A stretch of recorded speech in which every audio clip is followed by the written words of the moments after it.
सही कहा है किसी ने, जो किस्मत में लिखा है वह आपको किसी ना किसी तरह से मिल ही जाएगा। कोई आपके हाथ से छीन सकता है, लेकिन आपकी किस्मत से कोई छीन नहीं सकता है।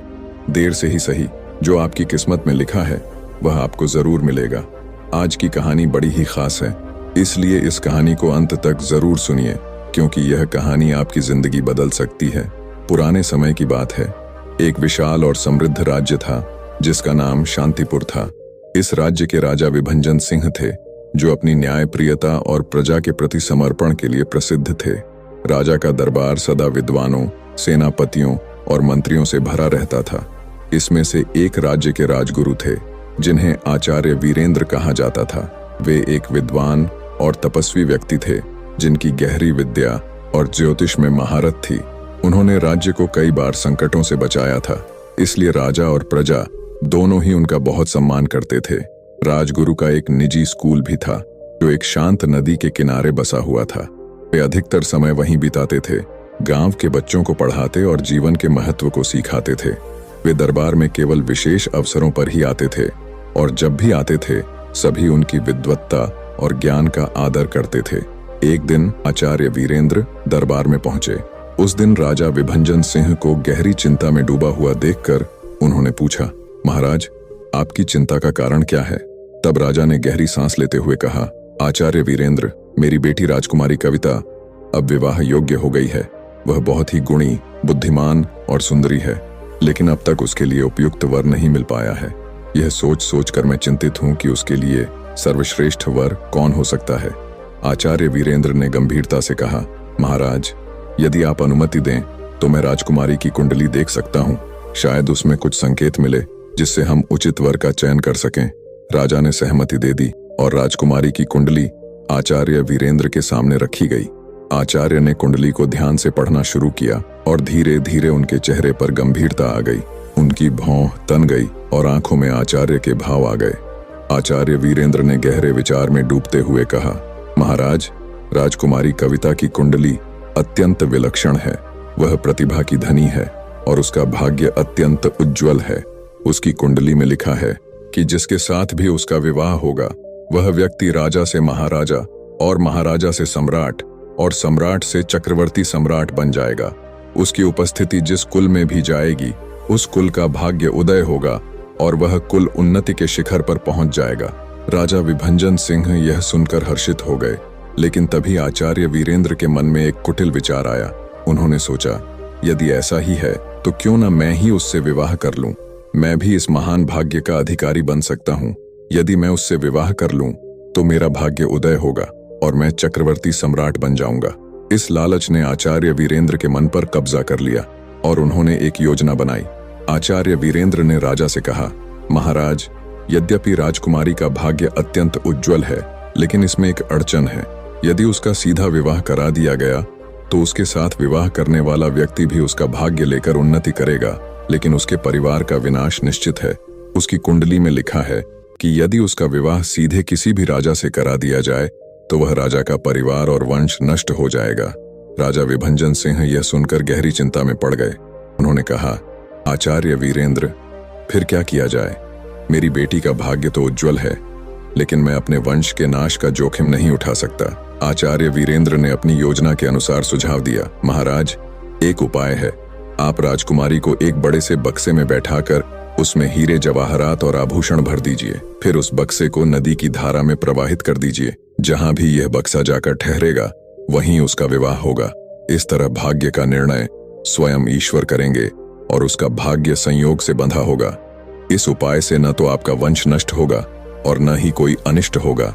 राजा ने सोचा कि आचार्य वीरेंद्र का सुझाव समझदारी भरा है। उन्होंने आचार्य की बात मान ली। उसी दिन राजकुमारी को एक बड़े बक्से में बैठा दिया गया। बक्से में बहुमूल्य आभूषण और हीरे जवाहरात भर दिए गए। राजकुमारी कविता ने अपने पिता के आदेश का पालन किया। हालांकि उसका मन उदास था। वह समझ नहीं पा रही थी कि उसका भविष्य क्या होगा। बक्से को नदी में प्रवाहित कर दिया गया और वह धीरे धीरे नदी की धारा के साथ बहने लगा। उधर आचार्य वीरेंद्र ने अपने शिष्यों को निर्देश दिया कि वे नदी के किनारे जाकर उस बक्से को पकड़ें और उसे उनके कक्ष में लाकर बंद कर दें। उन्होंने कहा, सुनो बच्चों, आज की पढ़ाई छोड़ दो। एक बक्सा बहता हुआ आ रहा है। उसे पकड़कर मेरे कक्ष में लाकर रख देना और दरवाजा बाहर से बंद कर देना। चाहे मैं कितना भी चिल्लाऊं, दरवाजा मत खोलना। शिष्य उत्साहित हो गए और नदी के किनारे जाकर बक्से का इंतजार करने लगे। नदी की धारा में बहता हुआ बक्सा अपने रास्ते पर जा रहा था, लेकिन कहते हैं कि किस्मत के खेल निराले होते हैं। उसी समय एक अन्य राज्य का राजकुमार हरि सिंह अपने सैनिकों के साथ जंगल में शिकार के लिए निकला हुआ था। वे थक चुके थे और नदी के किनारे विश्राम कर रहे थे। राजकुमार हरि सिंह ने देखा कि एक बड़ा बक्सा नदी में बहता हुआ आ रहा है। उन्होंने अपने सैनिकों को आदेश दिया। सैनिकों ने बक्से को नदी से बाहर निकाला और राजकुमार हरि सिंह के सामने लाकर रखा।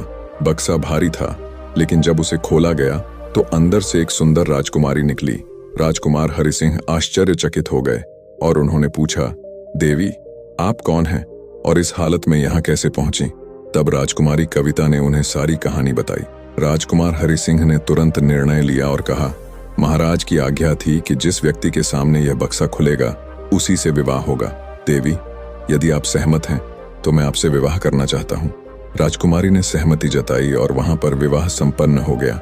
सैनिकों ने तालियां बजाकर उनका स्वागत किया।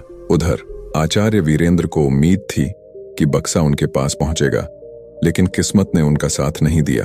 बक्सा नदी में बहते बहते राजकुमार हरि सिंह तक पहुंच गया। जब शिष्य नदी के किनारे बक्से का इंतजार कर रहे थे तो उन्हें एक बक्सा बहता हुआ दिखाई दिया। बक्सा देखकर वे खुशी के मारे उछल पड़े, लेकिन बक्सा इतना भारी था कि यह हिल भी नहीं रहा था। कई घंटे की मशक्कत के बाद बक्सा उठाकर ऊपर लाया गया और उसे लादकर उनकी कुटिया तक पहुंचाया गया। उन्होंने उसे पकड़कर बड़ी मुश्किल से आचार्य के कक्ष में पहुंचाया और दरवाजा बाहर से बंद कर दिया। आचार्य वीरेंद्र भीतर अत्यंत उत्साहित थे। उन्होंने सोचा कि अब उनका भाग्य बदलने वाला है। उन्होंने बक्से को खोला, लेकिन जैसे ही बक्सा खुला उसमें से एक जिंदा भालू निकला। यह वही भालू था जिसे राजकुमार हरि सिंह ने जंगल में शिकार के दौरान पकड़ा था। भालू बाहर निकला और आचार्य वीरेंद्र चिल्लाने लगे, बचाओ बचाओ! लेकिन शिष्य बाहर खड़े थे और उन्हें आदेश दिया गया था कि दरवाजा न खोलें। उन्होंने आचार्य की आवाज को अनसुना कर दिया, अतः भालू ने आचार्य वीरेंद्र को मार डाला। यह उनकी लालसा और धोखे का परिणाम था। यह कहानी हमें यह सिखाती है कि लालच और धोखे का अंत हमेशा विनाशकारी होता है।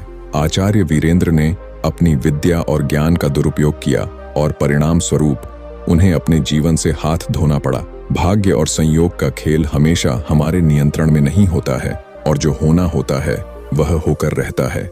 यह कहानी यह भी सिखाती है कि हमें अपने मन में आने वाली बुराइयों को कभी भी अपने ऊपर हावी नहीं होने देना चाहिए, क्योंकि यदि हम अपने अंदर के लालच और बुराइयों को काबू नहीं कर पाए तो उनका परिणाम सदैव विनाशकारी होता है। बाकी अगर यह कहानी आपको अच्छी लगी हो तो इस वीडियो को लाइक करें और ऐसी और कहानियां सुनने के लिए बौद्धिकार वार्ता यूट्यूब चैनल को सब्सक्राइब जरूर करें। तब तक मिलते हैं हम आपसे ऐसी ही एक और प्रेरणादायक कहानी के साथ अगले दिन। धन्यवाद। नमो बुद्धाय।